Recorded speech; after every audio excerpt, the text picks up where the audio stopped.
Right, and welcome back to the channel. Stephen Howson, 5 things that we learned. Manchester United against Fulham. First up then, MCBITZER midfield? Maybe not.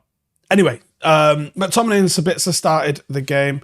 McTominay looked like he was carrying a little bit of a knock, which made him a doubt in the pre-match. So I wasn't really surprised that he was subbed after the hour. Probably a little bit of a sub where United was like, okay, we also need to get a foothold into the game and try and get a goal as well. Sabitzer, really good link-up play for Rashford in the first half on a counter. He had a shot save, created another one, which was a chance for Rashford. Looked like he was very busy playing the 8. Brought a level of composure to that back line a little bit as well. He had 3 shots on target. One was blocked, 1 key pass, 1 goal. Defensively, he had 2 interceptions, 1 tackle, 1 shot blocked. I think he was the better of the 2. McTominay put in a little bit of shift, but it's not enough. You've got to be doing a lot more than that. And I think on the ball, McTominay leaves a lot to be desired, especially when you've got him and Maguire playing as well. The progression of the ball is nowhere near the levels that it needs to be. But you know, one of them was marking Pereira when United were out of possession. Obviously trying to keep him a little bit quiet, depending on which side of the pitch that he was on.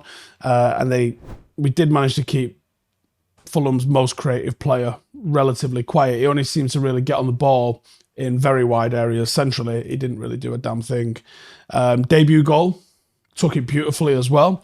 Hopefully the first of many if he puts in that sort of performance. Really happy with that, with Sabitzer. Number 2, fluid front 4. As I got to the stadium, I was chatting to a couple of the lads around us, and everyone was kind of like, so how's that lining up then?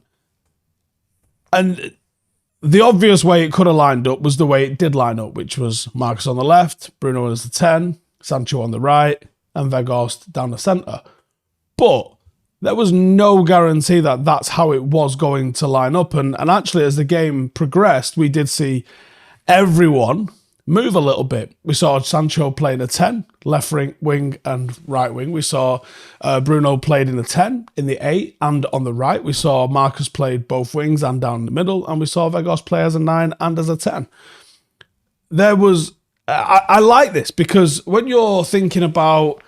You're the opposition manager and you're looking at this Manchester United side and you go, okay, here's the team sheet. So, all right, so they got Weghorst, Sancho, and okay, this is how they're going to line up. But they could also line up like this. And they could also line up like this. And actually, they potentially could line up like this. Like, it's an absolute nightmare to tell your team exactly what you want them to do because you're going to have to wait and see who it is that stands opposite you. And even though it makes no sense that you can just rotate everyone one single place, you know, from Sancho being on the right to now being on the left, from Marcus being on the left to now being up front, and then you can move Bruno to the right and you can bring Weghorst back. That fluidity is absolutely fantastic. And the fact that they've done that with 0 issues is brilliant. You know, it feels natural. No one looks or appears confused about their position. They know what they're doing in their primary role, and they seem to know what they're doing in their secondary role. And actually, they don't look terrible in their tertiary role, which is mental.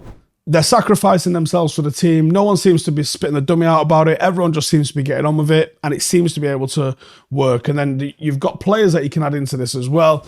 We saw Anthony come on. Garnacho's obviously someone that likes to come off the bench when he's not got an injury. Palestri's recently just put himself in the frame for it. Anthony Martial, if he decides he ever wants to play for United again, might have the opportunity to do that. Ahmad bagged again this weekend. You know, he could be someone that we see going into this role in the future as well. And hopefully we sign a big number 9 in the summer. So, like, there's so much going on with that. Can't argue with it. Love it. Number 3, Sancho. Today, he was direct and he was quick. And thanks to him, we got a hat-trick of red cards. Obviously, Willian goes with the handball. Prior to that, really, though, Silva's gone because he's lost his melon. And do you know what? It happens on a sideline to the best of us. Sometimes you lose your melon over refereeing decisions, but Silva's lost his melon, so he's had to go, and then that's resulted in Mitrovic having to go as well. So 1 shot, probably the wrong decision with the shot as well, delaying it the way he did.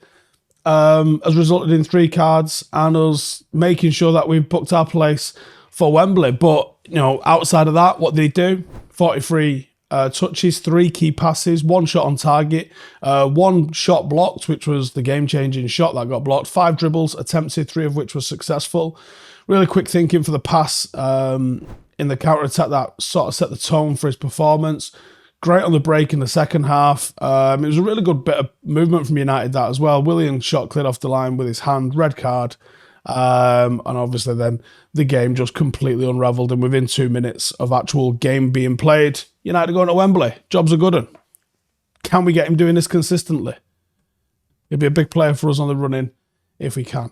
And then number 4, Ten Hag again.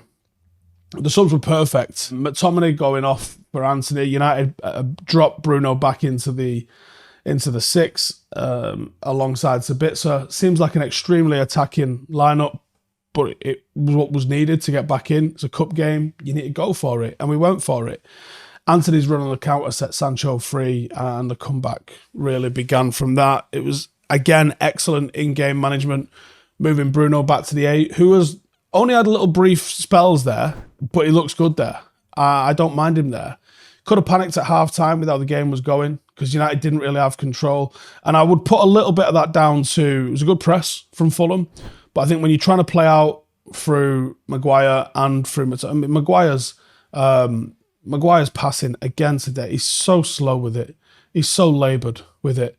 And you can see the obvious pass to Wan-Bissaka all the time, and you just think, this is not going to work. You take so long that the opposition see what's about to happen, and then they get right on top of Wan-Bissaka, who needs a bit of extra time on his touch anyway. It isn't like he doesn't fizz his passes in, right? And this seems like such a basic thing. Like, fuck. I remember being in a training session. Shit, man, must be 20 years ago. I'll be generous and say it was 18 years ago, but it was a long fucking time ago. And it was someone who actually used to play for City. And I remember him talking about the way players were passing a ball. And he was kicking off, might have been with me, about not sending it in hard enough. You've got to fucking fizz it in, and then it's on me. I think he was complaining, fucking smash it into me. Every single pass, shoot it into me. And then it's on me to control it. And if I don't control it and I'm not good enough, was the sort of thing he was getting at. Maguire's passes seem to slow down, especially when they go into Wan-Bissaka. They just seem to slow down a little bit before they get to him. And you just think, mate, put a bit of fucking something in them. And then you watch Martinez boshing them out ahead of him to Rashford or to Sancho, putting way more fucking into him. Get on that. And it just makes such a difference. Snappy fucking passing. Stop being slow. You do me fucking heady with it. You know what I mean? Anyway. Ten Hag was impressive. His decision-making's top. No more to be said. The only decision that you might be able to throw at him, and I don't even know if you can necessarily throw it at him, but maybe we should have shut up shop a little bit earlier at Anfield. Maybe. Number 5, Bruno Fernandes. So scores the pen, big pen that as well. I think you're at the Stretford end, but that is a big pen. That is a big pen that could have gone west if it didn't go in. It was a good performance. Done bits in a number of positions, as we've already said, sort of building on the performance that we saw versus Betis. I'd like him to maintain some sort of consistency now to the end of the season. Again, he's creating chances, 3 key passes, 2 goals, 2 shots on target, 2 out of 2 dribbles completed, 4 tackles. I really like him when he's deployed in that slightly deeper role. I think he really gets on something there. But yeah, I enjoyed that. Shout out for De Gea. I thought there was at times that some of those headers Mitrovic was getting on, and there might have been someone else. I was at the far end of the pitch, I couldn't quite see who it was. But there was a few times where it could have gone in, and you couldn't have really blamed him if it had done, but he's pulled out phenomenal saves. There was a couple at the start of the second half at 0-0, which probably really helps keep us in the game at that time. The game definitely could have got away from us at that point. Couldn't really do much with a goal, I think it'd be fair to say, but then another brilliant one helped us in the comeback. So shout out to De Gea. Not going to miss him after the 5 things, but a little bit of an extra point there for us. But let me know what you thought about the game in the comments. Are United running out of steam a little bit? Because it feels, I said in my review, it's about the result, not the performance, but we are running a little bit out of steam in my opinion, but I want to know what you think. Let me know in the comments. See you in the next one. Hey, thank you for watching the video. If you are new around these parts, then don't forget to subscribe. My channel is proudly supported by my community on Patreon. If you'd like to get a little bit of extra content, a Discord group, meetups, five-a-side games, weekly podcasts, behind the scenes, and even an occasional bit of transfer news as and when I get it, then for the price of a pint, you can show your appreciation for the content that we make and get some goodies for doing so as well. Check the link in the description or click the button right here. You'll also find all of my socials here too if you want to follow me on any of those platforms. Nice one.